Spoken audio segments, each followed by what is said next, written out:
तो दोस्तों, एक और नया दिन और मैं बलजीत परमार हाजिर हूँ एक नई कहानी, एक नया किस्सा लेकर।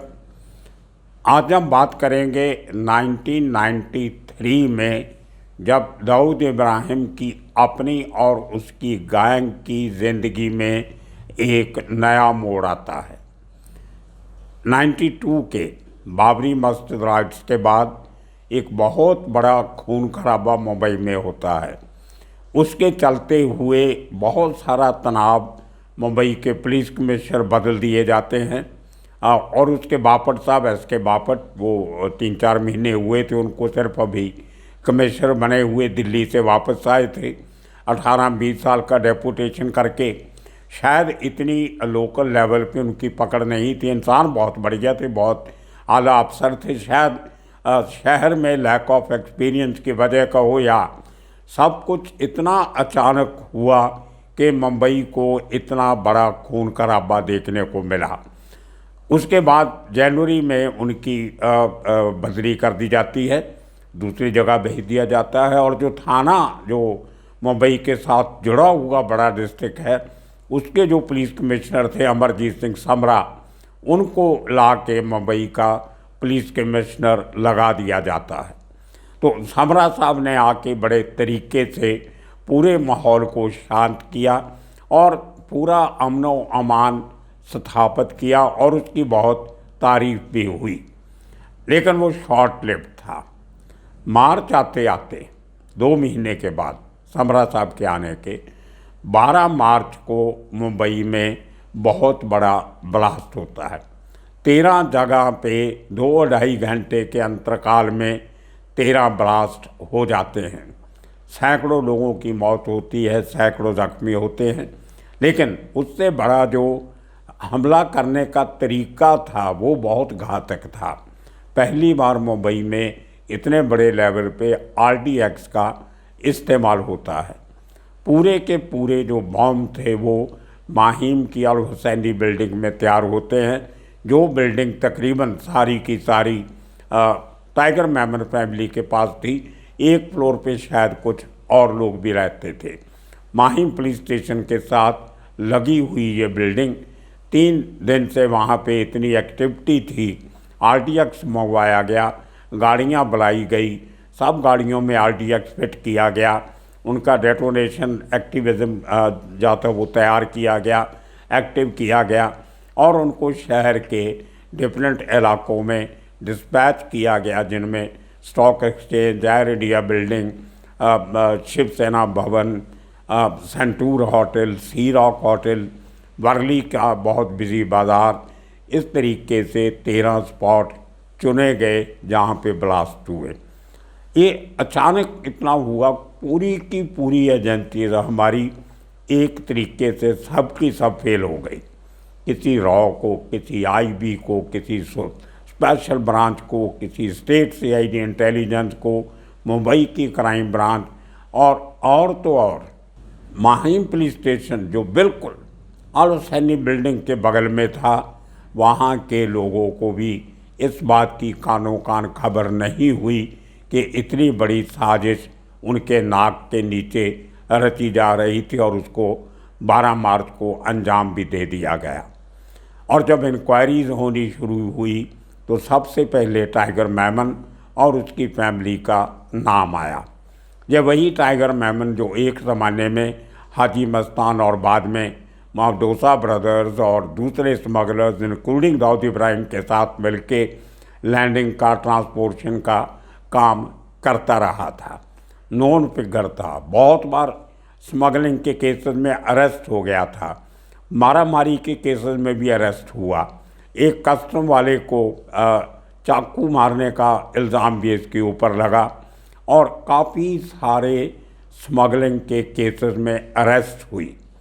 और लेकिन इनका दबदबा इतना था टाइगर मेमन का और उसके गैंग का, मोहम्मद डोसा ब्रदर्स का, कि कस्टम वाले भी एक तरीके से इनसे डरते थे। मुझे याद है, मैं कस्टम हाउस की जो एनेक्सी बिल्डिंग है, बड़ी हाई राइज ऑफिस कम्प्लेक्स है, उसके शायद अगर मुझे बराबर याद है तो 9वें फ्लोर पे एक उनका इंटेलिजेंस का विंग हुआ करता था। SIIB शायद उसको कहते थे, कुछ इस किस्म का नाम था। तो वहाँ पे मैं एक दिन गया, पता चला बहुत बड़ी कोई सोने का स्मगलिंग का माल पकड़ा हुआ है। वहाँ पे 8-10 लोग बैठाए हुए थे, जिनमें से एक टाइगर मेमन भी था। और ये सब के सब लोग कस्टम ऑफिस में दोपहर के समय पे बिरयानी खा रहे थे। मतलब जिन स्मगलर्स से एज क्रिमिनल ट्रीट करना चाहिए था, इस किस्म के स्मगलर्स को कस्टम वाले बिरयानी खिला रहे थे। ये मैंने आप देखा वहाँ, और इसकी मैंने सीनियर अफसरों से बात भी की। उनका कहना था कि ये अक्सर होता है कि जब हमारी कस्टडी में होते हैं तो खाना तो उनको खिलाना ही पड़ता है, जायज़ भी हो सकता है। तो लेकिन इसमें इनका क्लाउड जो है वो सामने आता है। तो इसी तरह से वो ब्लास्ट का पूरा आपको पता है, बहुत बार उसकी बातें हो चुकी हैं, किताबें लिखी जा चुकी हैं, फिल्में बन चुकी हैं, और बहुत सी कंट्रोवर्शियल स्टेटमेंट्स भी सामने आई। और उसको लेके मुंबई पुलिस जो इस मामले की इंक्वायरी कर रही थी, इन्वेस्टिगेशन कर रही थी, उन्होंने और धाराओं के साथ साथ एक देश के खिलाफ काम करने का केस भी, धारा भी इस केस में सबके ऊपर लगाएगी। देशद्रोह की धारा, देश के खिलाफ काम करने की धारा, एंटी नेशनल और टेरर एक्ट की धाराएं लगाएगी। टाडा के अधीन वो केस रजिस्टर किया गया। उसमें सबके सब आरोपियों के ऊपर देशद्रोह का चार्ज लगा था, इंक्लूडिंग टाइगर मेमन और उसकी फैमिली, दाऊद उसका भाई अनीस इब्राहिम, संजय दत्त, और कस्टम के जो बड़े आला ऑफिसर पकड़े गए थे, जिनमें सोमनाथ थापा एक थे जो उस समय एडिशनल कमिश्नर थे, उसके साथ पुलिस के ऑफिसर, असिस्टेंट कमिश्नर और SHO वगैरह, इंस्पेक्टर, सब इंस्पेक्टर, उसी तरह कस्टम के AC और उनके नीचे इंस्पेक्टर और PO, इस किस्म के सब लोगों के खिलाफ देशद्रोह का केस दर्ज हुआ और धाराओं के साथ साथ। लेकिन बड़ी हैरानी की बात है, जब ये केस अचानक, जब तकरीबन पूरा केस मुंबई पुलिस ने सॉल्व कर लिया था, उसके बाद इस केस को CBI टेक ओवर करती है। किन कारणों से मुझे आज तक समझ नहीं आया। और उस समय के जो SIT बनाई गई थी इस केस को इन्वेस्टिगेशन के लिए, उसके चीफ थे MN सिंह, महेश नारायण सिंह, जो जॉइंट CP क्राइम थे उस समय। उन्होंने भी अपनी नाराज़गी प्रकट की थी कि जब हमने इतना अच्छा काम किया है तो इस केस की आगे CBI को हैंड ओवर क्यों किया गया।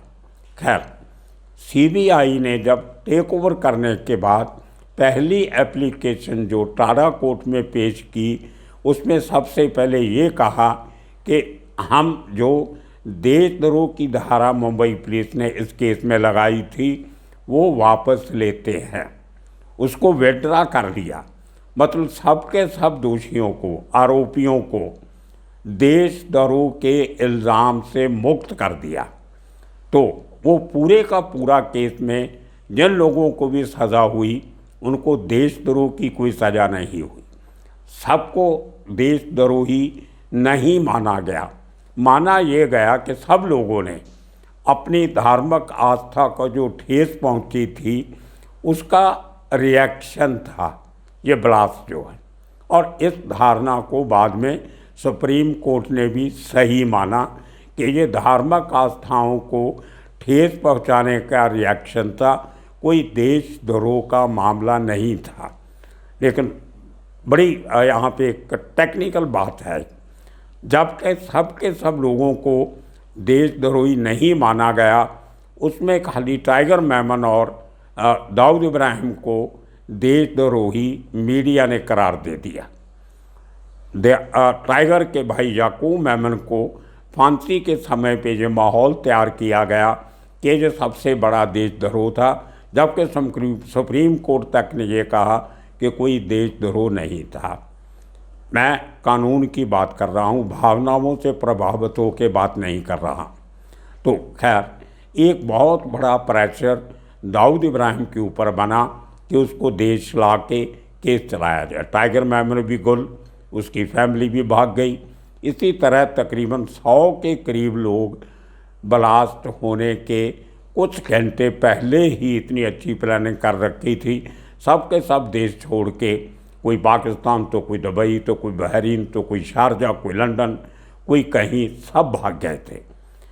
तब तक किसी को कानों कान भनक नहीं लगी कि इतने लोग अचानक शहर छोड़ के जा रहे हैं। किसी के कोई अंदेशा नहीं हुआ कि कुछ होने वाला है। खैर, जो होना था वो हो गया। अब उसकी इन्वेस्टिगेशन चल रही। तब तक दाऊद का क्लाउड एकदम ज़ोरों पे था। तो भारत सरकार ने यूएई के साथ मिलके एक कोशिश की कि दाऊद इब्राहिम और टाइगर मेमन को हिंदुस्तान लाया जाए। टाइगर मेमन का तो पता ही नहीं था कि और उसकी फैमिली कहाँ है। बाद में पता चला कि आधी फैमिली पाकिस्तान में सेटल हो गई थी और आधी फैमिली दुबई में कहीं रह रही थी। उनको बड़े तरीके से लाया गया, आधी फैमिली को, और उनके ऊपर केस भी चला और बाद में फांसी भी हुई। वो किस्सा आपको मालूम है। लेकिन टाइगर मेमन और दाऊद इब्राहिम आज भी उस केस की ट्रायल में शामिल होने बाकी हैं।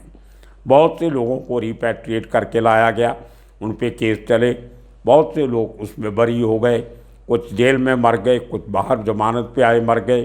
काफ़ी सारा लंबा चौड़ा इतिहास है उस केस की इन्वेस्टिगेशन का।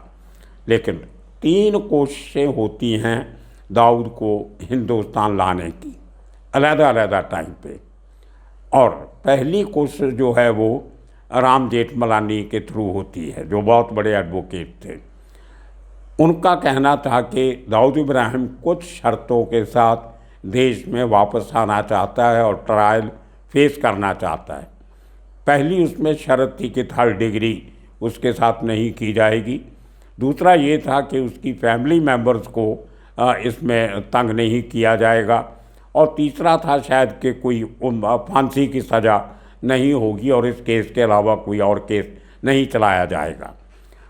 राम जेठमलानी ने ये बात उस समय के जो होम मिनिस्टर थे हिंदुस्तान के, महाराष्ट्र के जो मुख्यमंत्री थे, उनके सामने और अथॉरिटी के सामने रखी। लेकिन काफ़ी सोच विचार के बाद दाऊद इब्राहिम की राम जेठमलानी के थ्रू ये आगे की गई पेशकश जो थी उसको ठुकरा दिया गया।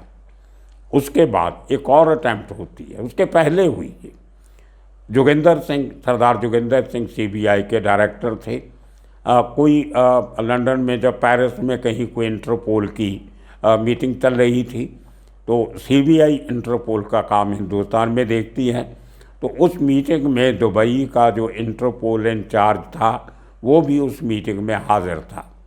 तो सरदार जोगिंदर सिंह ने दुबई के उस पुलिस ऑफिसर से बात की कि हमारा एक बहुत बड़ा आरोपी आपके देश में बैठा है, उसको हमारे हवाले कर दीजिए। उसने कहा कि एक और शख्स जो दुबई से भागा हुआ था, उसका सरनेम मुझे याद है क्योंकि मेरा सरनेम है वो परमार, पहला नाम क्या था मुझे याद नहीं। वो कोई बड़ा गुनाह करके दुबई से भागा हुआ था और गुजरात में कहीं रह रहा था। तो उन्होंने कहा कि आप वो परमार हमें दे दीजिए, हम आपको दाऊद इब्राहिम दे देते हैं। तभी उस समय पे इंदर कुमार गुजराल भारत के प्राइम मिनिस्टर हुआ करते थे। उनके सामने ये सीबीआई की प्रपोज़ल रखी गई, लेकिन उन्होंने भी टाल मटोल करके उसको लटका दिया और वो दाऊद को वापस भारत लाने की जो कवायद थी वो बीच बिचाले रह गई। अब मुझे आज तक समझ नहीं आया कि वो परमार जो था उसकी इतनी बड़ी पहुंच कैसे थी। क्यों भारत सरकार एक ऑर्डिनरी आदमी को जो दुबई से कोई बड़ा क्राइम करके भाग के आया था उसको दुबई वापस क्यों नहीं भेजा, ये आज तक सामने कहीं पूरी डिटेल से नहीं आया। तीसरी कवायद ऑफिशियली होती है सीबीआई की तरफ से। उस समय पे सीबीआई के जूनियर ऑफिसर नीरज कुमार, उन्होंने अपने सीनियर की मर्ज़ी से उनका जो दाऊद का एक वकील था जो सुप्रीम कोर्ट में कुछ केसेस लड़ रहा था, उसने ऑफ़र की, ये ब्लास्ट के बाद की बात है, कि दाऊद इब्राहिम हिंदुस्तान वापस आना चाहता है। तो नीरज कुमार ने अपने सीनियर की परमिशन लेके टेलीफोन पे दाऊद इब्राहिम से बात की वो कराची में की या दुबई की, कहाँ की, ये पता उनको होगा। उन्होंने अपनी किताब जो लिखी है उसमें भी इसका जिक्र है। उन्होंने 3 बार दाऊद से बात की, तीनों बार जो बात हुई उन्होंने वो अपनी किताब में उसकी रिकॉर्डिंग भी लोगों को बताई। लेकिन उसके बाद भी जो सीनियर थे वो नहीं माने, दाऊद को नहीं लाया गया। अब बात आती है कि जो शर्तें उस समय सरकार ने दाऊद इब्राहिम की नहीं मानी, बिल्कुल उसी किस्म की शर्तों पे अबू सालेम को पुर्तगाल से वापस लाया गया। अब अबू सलेम जो है वो दाऊद से बड़ा आरोपी तो नहीं था, दाऊद के जितना बड़ा गैंगस्टर नहीं था, वो अंडरवर्ल्ड डॉन नहीं था। एक कारिंदा था दाऊद इब्राहिम का, छोटा शकील का, अनीस का, उनके साथ मिलके काम करता था। अब अबू सलेम के केस में तो आप मान जाते हो, कोर्ट में लिख के एक बाई पार्टी एग्रीमेंट करते हो कि हम इसको फांसी की सज़ा नहीं देंगे, किसी भी केस में इसकी सज़ा 25 साल से ज़्यादा नहीं होगी, 25 साल के बाद हम इसको जेल से छोड़ देंगे, इसको जेल में सेपरेट इसका वॉशरूम होगा, टॉयलेट फैसिलिटी होगी, इसको इसकी मर्ज़ी के कपड़े पहनने की इजाज़त होगी, इसको इसकी मर्ज़ी का खाने की इजाज़त होगी, और 3rd डिग्री का इस्तेमाल उसके खिलाफ़ नहीं होगा। अब मेरा सीधा सा सवाल है, अगर अबू सलेम जैसे एक छोटे मोटे या मिडिल लेवल के गैंगस्टर के लिए आप सब शर्तें मानते हो, तो दाऊद इब्राहिम के लिए ये शर्तें क्यों नहीं मानी गई? अगर मानी होती तो आज दाऊद इब्राहिम हिंदुस्तान में होता और केस चलने के बाद शायद उसको सज़ा भी होती, जेल में होता। और आज जो उसके बाद जो इतना बड़ा ISI की मदद से इससे जो हिंदुस्तान को डिस्टेबलाइज करने के जो एक्शन चल रहे हैं वो कहीं ना कहीं कंट्रोल्ड होते, बहुत कुछ हो सकता था। लेकिन इन 3 अटैम्प्ट्स के बाद भी दाऊद इब्राहिम को हिंदुस्तान नहीं लाया गया। ये कहीं ना कहीं हमारे सिस्टम और हमारे नेता लोगों की जो पॉलिटिकल विल होती है उसकी कमी इसमें नज़र आती है।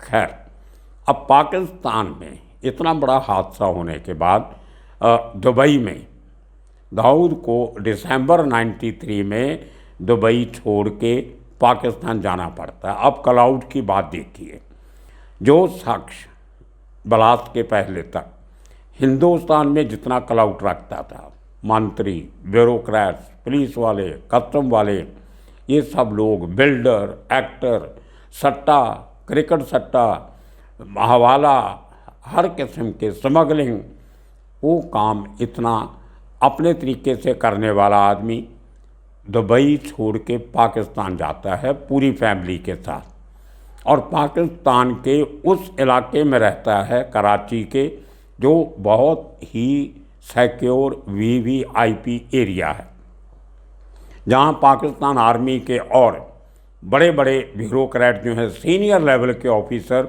वो रहते हैं। वो डिफेंस एनक्लेव है, बेसिकली डिफेंस के लोगों की कॉलोनी है, क्लिफ्टन एरिया।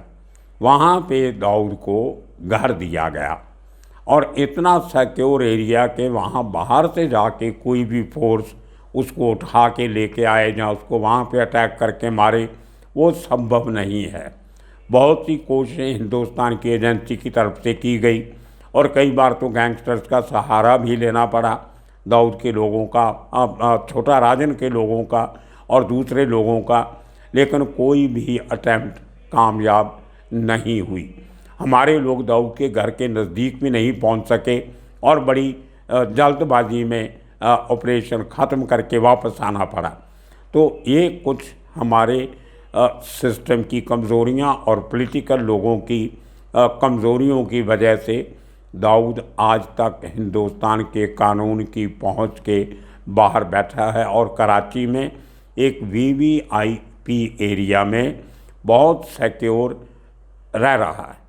और ये उसका क्लाउड पाकिस्तान में जाके भी बनाया, पूरी फैमिली को एडजस्ट किया, सब भाइयों को धंधे खोल के दिए, और कराची में बैठ के एक, आपको गुटखा वाले का केस याद होगा, धालीवाल और जोशी का, उनसे ज़बरदस्ती गुटखा बनाने की मशीनरी पाकिस्तान मंगवाई गई और उसका पूरा एक्सपर्टीज़ लिया गया।